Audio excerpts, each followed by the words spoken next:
लोकसभा निवडणूक बॅलेटवर होण्याची शक्यता आहे। धाराशिव जिल्हाधिकाऱ्यांनी तसं पत्रच निवडणूक आयोगाला दिलेलं आहे। मराठा आरक्षणाच्या अनुषंगाने अनेक फॉर्म येण्याची शक्यता आहे आणि जर जास्त फॉर्म आले तर बॅलेटवर मतदान घेण्याची वेळ येऊ शकते आणि मनुष्यबळ कमी पडण्याची सुद्धा भीती जिल्हाधिकाऱ्यांकडून व्यक्त करण्यात आलेली आहे।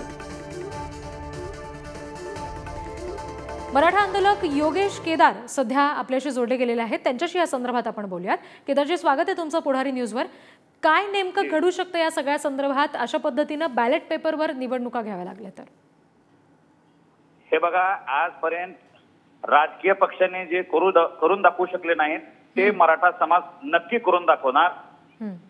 आजच्या सरकारच्या विरोधात बोलणारे जे राजकीय पक्ष आहेत विरोधातले ते ईव्हीएम नको बॅलेटवर घ्या असं नेहमी बोलत होते, परंतु मराठा समाज ते करू शकले नाहीत। पण मराठा समाजानं ठरवलं आणि येणाऱ्या काळामध्ये बॅलेटवरच इलेक्शन होतील अशी परिस्थिती राज्यात निर्माण होण्याची शक्यता तयार झालेली आहे। पण त्याच्यासाठी मराठा आंदोलक म्हणून तुम्ही काय पाऊल उचलणार नेमकं?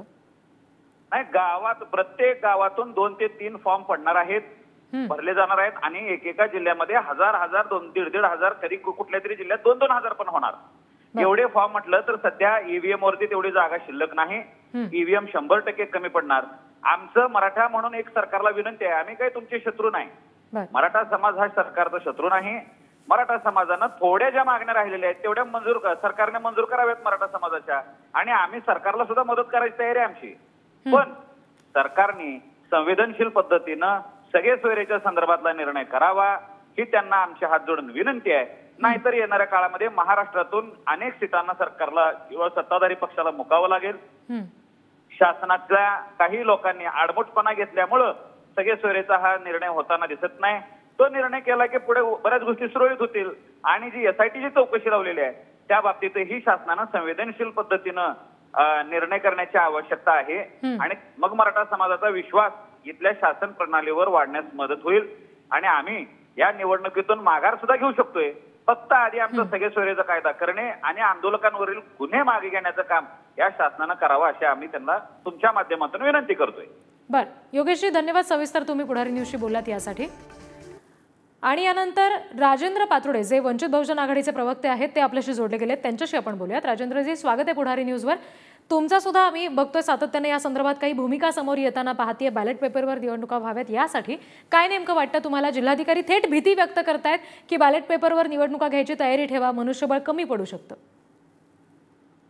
निश्चितच जे काही सेटअप आहे तो पहिला जो M1चा सेटअप होता तो त्याची मर्यादा, नंतर M2 ची मर्यादा आणि आता M3 मशीन ते आलेले आहेत, त्यामुळे ते 384 पेक्षा अधिक उमेदवार असतील तर ती निवडणूक बॅलेटवरच होणार। आमचं मराठा समाजाला आव्हान असेल की त्यांनी हा जो स्टँड आहे तो स्टँड कायम ठेवला पाहिजे।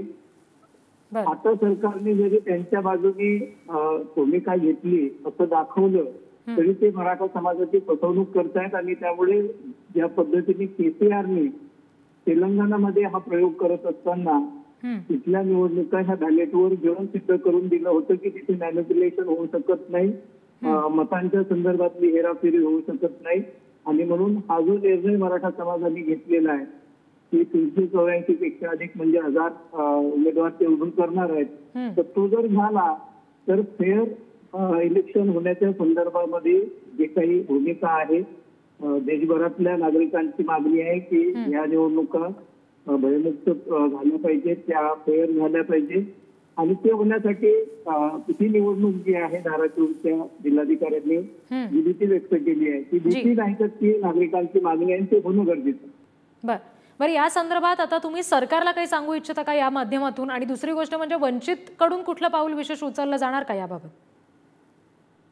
वंचित बहुजन आघाडीच्या वतीने बाळासाहेब आंबेडकरांनी 2019च्या निवडणुकांच्या संदर्भामधलं एक पिटिशन जे आहे ते हायकोर्टामध्ये दाखल केलेलं आहे की ईव्हीएम मशीनवर झालेल्या लोकसभेच्या 48 मतदारसंघामधल्या ज्या निवडणुका होत्या त्यामध्ये झालेलं मतदान आणि मोजलेलं मतदान यामध्ये प्रत्यक्ष तफावत आहे आणि जी 48 मतदारसंघात आहे त्याच्या संदर्भातलं पिटिशन आहे। दुर्दैवाने उच्च न्यायालयाने त्यावरती काहीही भूमिका घेतली नाही आणि म्हणून वंचित बहुजन आघाडी आणि बाळासाहेब आंबेडकर सातत्याने ही मागणी करतायत की निवडणुका ईव्हीएम ऐवजी हे मतदान पद्धतीने झाल्या पाहिजे जे निश्चित राजेंद्रजी, एकंदरीत मुद्दा लक्षात आलेला आहे. कारण धाराशिवच्या जिल्हाधिकाऱ्यांनी अशा पद्धतीनं निवडणूक आयोगाला पत्र लिहिणं आणि ही भीती व्यक्त करणं ही निश्चित चिंताजनक किंवा विचार करायला लावणारी बाब आहे असं म्हणायला हरकत नाही.